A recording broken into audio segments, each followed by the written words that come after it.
ከመስጊዶ ስምካ ደጋጊመ ስምካ ደጋጊመ ስምካ። ሰላም ተኸታተልቲ ቤተሰብ ብሬ ጓርገራ አልታይቱ ከመንያኹም ኩራት ቤተሰብ ኣነ ሰላመይ እግዚአብሔር አምላክ መስገን ንስኹም ደሞ ብዘለኹም ሰላምታኹም በዝሕ ትርፍ የለለይ ያው ከም ዝኽሉ ጊዜ ተባራታዕኒ ሓናፂ ርእይቶኹም ታኒ ሕዝውን ብልብ የለ መስገን ይቐኒለይ ቤተሰብ ዘይኾንኩም ደሞ ሰብስክራይብ ብምግባር ቤተሰብ ኢለኽትኾኑ ብትሕትና የለዋኩም ፍሩት ቤተሰብ ኣብዚ ሓለፈ ካልኣይ ክፋል መንገዲ ቤቱና ከምዝብል ኣቕሪበ ነይረ። ሕዚ ድማ ሳልሳይ ክፋል ጀሚረ ክሳብ ልፍፅም ምሳይ ንኽትፀንሑ ብትሕትና የለዋኩም ፍሩት ቤተሰብ ሳልሳይ ክፋል ኣብ ውሽጥኻ እዩ ዘሎ ኣብ ነብስኻ ብምስጢር ክትረኽቦ ኢኻ ጾር ሓጢኣት ቀንጢትካ ደውርዮ እሞ ሽዑ ናብ ላዕሊ ናብ ሰማያት ዘብፅሐካ ሂወት ክትረክብ ኢኻ ኣቦታትና ሰማያዊ ድንኳን ዝብልዋ ንመንግስቲ ኣምላኽ እዩ። መንግስተ ሰማያት እውን ካሊእ ስማ መንግስተ ሰማያት ማለት ብሓፂሩ ክርስቶስ እዩ። ብክርስቶስ ምንባር ማለት ዘለኣለማዊ ሂወት ምንባር ማለት እዩ። ረብዓይ ስቕታን ዘይርአ ኩናትን ብዛዕባ ዕላማ ምንፃር ኣብ ናይ ገዛእ ርእስና ሓይሊ ከይንምካሕ ተዘራሪብና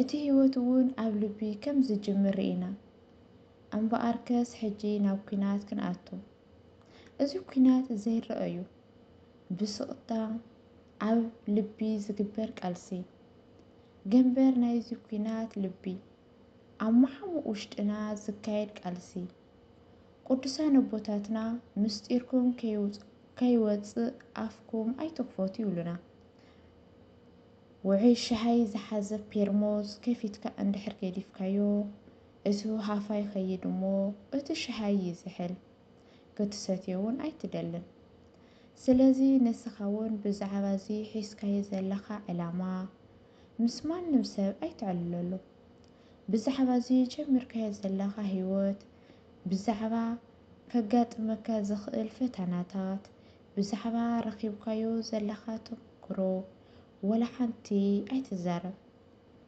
ትንበል እዚ ጉዳይ ኣብ ክልቲኦኩም ጥራይ ይኹን ኣብ መንጎኻን ኣብ መንጎ እግዚኣብሔርን ብተወሳኺ ኣባት ነፍስኻ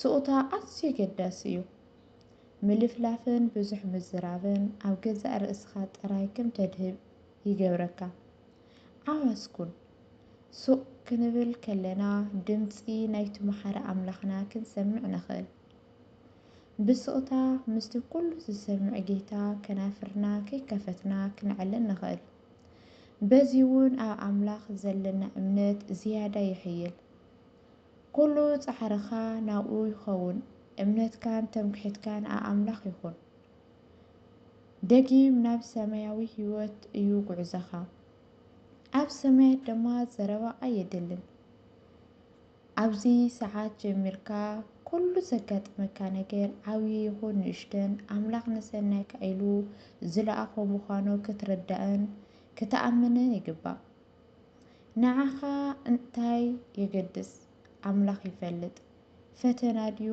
ዓወት ሃፍቲ ድዩ ድኽነት ኣብቲ ግዜቲ እንታይ ከም ዘድልየካ ንሱ ይፈልጥ እዩ ነገራት ብወዝቢ ኣየጋጥሙን ኩሉ ነገር ክትመሃረሉ እዩ ዘጓንፉካ ስለዚ ነዚ ሓሳብ እዚ ኣፀቢቕካ ክትርዳእ ፈትን እዚ ዓይነት ርድኢት እዩ ኣብ እግዚኣብሔር ዘለካ እምነት ክትዕቢ ዝሕግዘካ ሕጂ እውን ቅዱሳን ኣቦታትና ከምዚ ይብሉና ንገዛእ ርእስኻ ገና ታተይሉ እግሪ ምትካል ዝመሃር ህፃን ወይ ድማ ገና ቃላት ከፃሪ ዝፍትን ቆልዓ ጌርካ ጠምታ ኣብዚ ሕጂ ኣቲኻዮ ዘለኻ ኩናት ኩሉ ክእለትካን ዓለማዊ ጥበብካን ዋጋ የብሉን ወላ ሃፍትኻ ኮነ ስልጣንካ ኣብ ሕብረተሰብ ዘለካ ዕብየት እውን እንተኾነ ምንም ረብሓ የብሉን ኣብ ኣገልግሎት ኣምላኽ ዘይውዕል ሃፍቲ ጾር እዩ። ኣብ ልቢ ዘይሰፍር ፍልጠት ድንቁርና እዩ። መሊሱ ከማን ትዕቢት ይፈጥረልካ። ኣቦታት ከምዚ ዓይነት ፍልጠት ዕሩቕ ይብልዎ። ፍቕርን ርህራሄን ስለ ዘይብሉ ስለዚ ደጊም ኩሉ ዘለካ ፍልጠት ደውርዮ።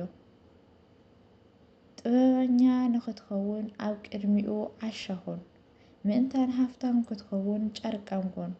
ምእንታን ክትሕየል ድኹም ኮን። 5 ገዛ ርእስኻ ምኽሓድን ልብኻ ምንጻህን። እምበኣርከስ ሕጂ ናብቲ ዝዓበየ ዕማም ክንኣቶ። ንሱ እውን ፍትወት ገዛ ርእስኻ ምቁፅጻር እዩ። እዚ ማለት ገዛ ርእስኻ ምኽሓድ ወይ ምምላኽ እዩ። ነዚ ዘይረአ ኩናት ንኽትዕወተሉ ገዛ ርእስኻ ክትቐፅዕ ይግባእ። ፍትወት ገዛ ስጋኻ ኣብ ዝነገሰ ልቢ ብንጽህና ክትጽሊ ኣሸጋሪ እዩ። ይኹን ፍቓድካ ይኹን ኢላ ልቢ ክትጽሊ ኣይትኽእልን። ናይ ገዛ ርእስኻ ክብሪ እንድሕር ዘይነቒቕካ ናብቲ ዝዓበየ ክብሪ ክትበቅዕ ኣይትኽእልን። ኣብ ስጋዊ ሓርነትካ ጥራይ እንድሕር ተጸሚድካ ኣመናዊ ንጉስ ክርስቶስ ዝነገሶ ኣመናዊ ሓርነት ኣይክህልወካን። ስጋዊ ሓርነት ኣይትውህብክ፣ ሓርነት ክወሃበካ እዩ ይብል ቅዱሳን ኣቦታት። ምድሪ ዕሾኽ ተቦቅል፣ እንጀራ ብረሃጽ ገጽካ ክትበልዕ ኢኻ ተባሂሉ ኣዳም። ርሂፁ እዩ ዕሾኽ። ቅዱሳን ኣቦታትና ብውሑድ ነገር ክንጅምር ይምዕዱና። ቅዱስ ኤፍሬም ሰራዊ ከምዚ ይብል፣ ነዛ ንኡሽተይ ሓዊ ከመይ ከም ትጠፍእ ዘይተምሃርካስ ከመይ ጌርካ ነቲ ብርቱዕ ክተጥፍእ ትኽእል። ቅዱሳን ኣቦታትና እውን ከምዚ ይብሉ፣ ካብ ዓብዪ ፈተና ክትድሕን ንተን ንኣሽቱ ፍትወታት ቅተለን። እቲ ሓደ ካብቲ ሓደ ዝኸፈል ኣይኮነን፣ ኩሉ ከም ሰንሰለት ተተሓሓዘ እዩ። ሕማቕ ኣመል እውን ብተመሳሳሊ መንገዲ ይምዕብል። ኣብ ህይወትካ ዘሎ ኩሉ ክፉእ ኣመል ንኡስ ብዝመስል ነገር ተተሓሒዝን ዝመጽእ እየን። ሽግራዊ ነገር ብምፍታው፣ ዘረባ ብምዝውታር፣ ኩሉ ነገር ክንፈልጥ ካብ ዘለና ህንጥውነት ኣብዘይ ጉዳይና ጣልቃ ብምባል ስለ እንፈትን እውን እዩ። ብዙሕ ሕማቕ ኣመል ኣጥሪና ዘለና። ኩሉ ድሌታትና ክፉእ ኣመል ካብቲ ገዛ ርእስና ክነማዕብል ኢልና ንገብሮ ባዕላዊ ፍቓድ ዝተበገሰ እዩ። ገዛ ፍቓድና ክነማልእ እንገብሮ ህይወት እዩ ዝጎድአና ዘሎ። ድሕሪ ውድቀት ኣዳም ፍቓድ ደቂ ሰባት ናብ ስጋዊ ፍትወት ጥራይ እዩ ዝጓዩ። ከምኡ ስለ ዝኾነ ከዓ እቲ ቃልሲ ምስ ገዛ ርእስና ኮይኑ ማለት እዚ ሒዝናዮ ዘለና ቃልሲ ኣንጻር ስጋዊ ፍቓድና እዩ።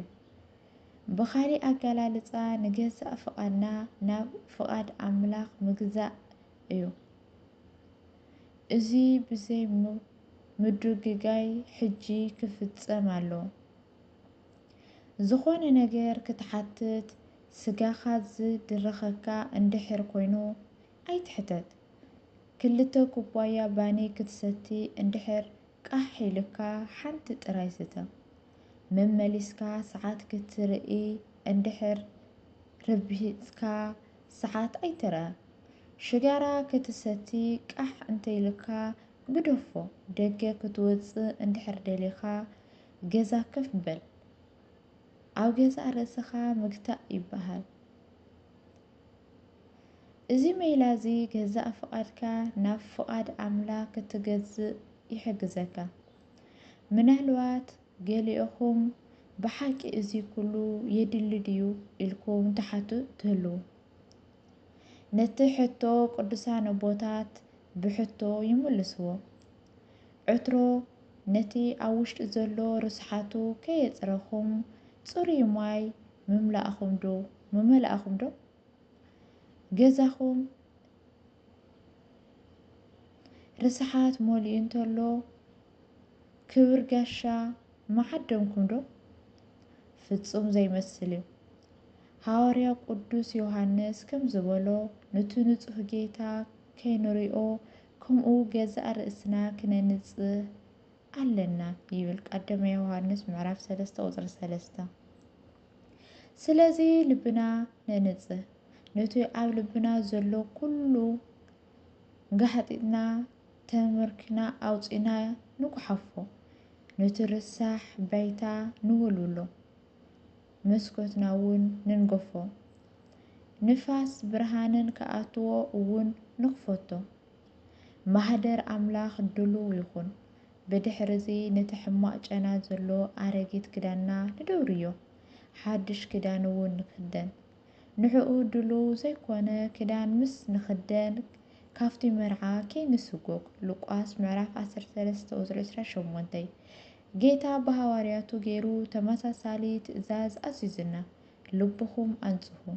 ያዕቆብ ምዕራፍ 4 ፍቕዲ 8። ቅዱስ ጳውሎስ እውን ይደግም፣ ካብቲ ስጋዊ መንፈስ ዘርክስ ዘበለ ኩሉ ርእስና ነንጽህ። ካልኣይ ቆሮንጦስ ምዕራፍ 7 ፍቕዲ 1።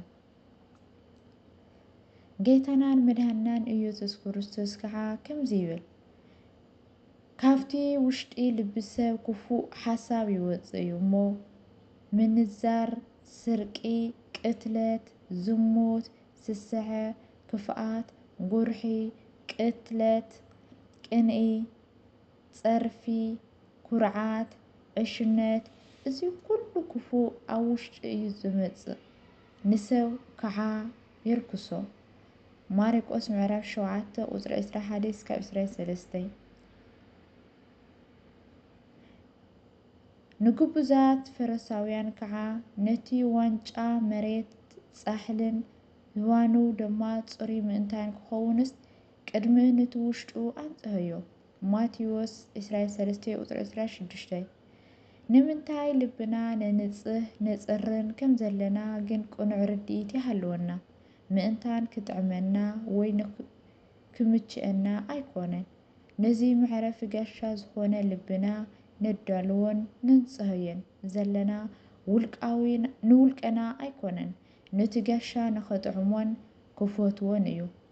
ምእንትቲ ኣብ ልብና ዝኣቱ ክብር ጋሻ ክሕጎስ ባህ ክብሎን ክፈትዎን እዩ። ባህዶ ይብሎ ይኸውን። ንገዛእ ርእስና ንሕተቶ ተሓጒሱ ዶ ይኣትው ይኸውን? ኩሉ ሓሳብና ናብኡ እዩ። ኣሜን። ንዝነበረኒ ነዚ ይመስል 4ይ ክፋል ይቕፅል። ስለ ክብር ጊዜኹም ጽኒኢልኩም ስለተከታተሉኒ ሕዚ እውን ብልቢ ለመስገን። ክብራት ቤተሰበይ ምብርታዕኹም ሃናፂ ርኢቶኹም ከምዚ ናይ ኩሉ ግዜ ኣይፈለየኒ። ላይክ፣ ሸር፣ ሰብስክራይብ ብምግባር ቤተሰብ ብሬ ጓልገርዓልታ ዩቱብ ትኾኑ ትሕትና ኣለዉ። እስካብ ብኻሊእ መደብ ዝመፀኩም ሰሰናይ ንዓኹም። ከመስኪኖም ስምካ ደጋጊመ ስምካ ደጋጊመ ስምካ